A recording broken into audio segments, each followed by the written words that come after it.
Hey everyone, Dakota here. I'm going to give my quick thoughts on 28 Years Later.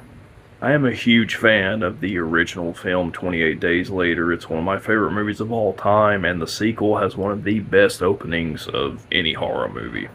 So I was definitely looking forward to this one. It was one of my most anticipated movies of the year, and I gotta say, starting with the positives, the acting all across the board is great. Ralph Fiennes, Jodie Comer, Aaron Taylor Johnson, Alfie Williams, the one that plays the son, is absolutely brilliant. They filmed this on an iPhone, and the landscapes are breathtaking in it. I loved just the world building and the look of everything.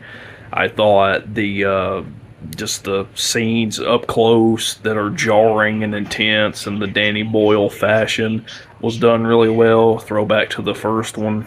And I just felt like, once again, like the original movie, the human aspect of it is done very well. You feel for the characters, you feel the human aspect in the whole film, and it gets really emotional towards the third act until the last 5 minutes of this movie. And that's my biggest negative. The last 5 minutes of this film feels like a slap in the face, especially when you build up so much with the mom character and the son, and it gets really intense and emotional by the end of it.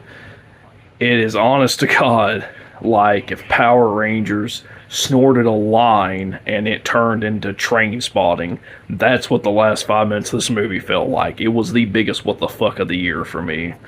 A guy and his son were walking in front of me when we both got out of the theater, and he was like, well, what'd you think of it? I just kind of want your honest opinion on it. And I was like, I really liked it until the last 5 minutes. And he's like, I felt the same way. He's like, I was on board the entire time. And then he said that last ending happened, and I'm just like, what the fuck was that? And I understand that it's building towards the sequel, which I hope to God is good, but it's by the woman that did Candyman a few years ago, which I hated.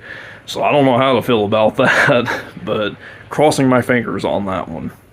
The movie definitely had more answers, more questions than it did answers.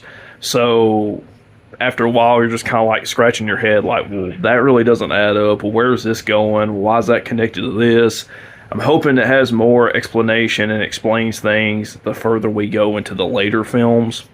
But I have high hope that Alfie Williams is going to do great in the other movies, because he was such a standout in this film.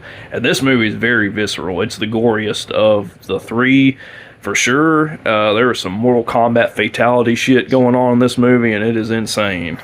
It's a 7.5 for me. The positives outweigh the negatives, but man, that last part of this movie, not to harp on it too much, but what the hell was that?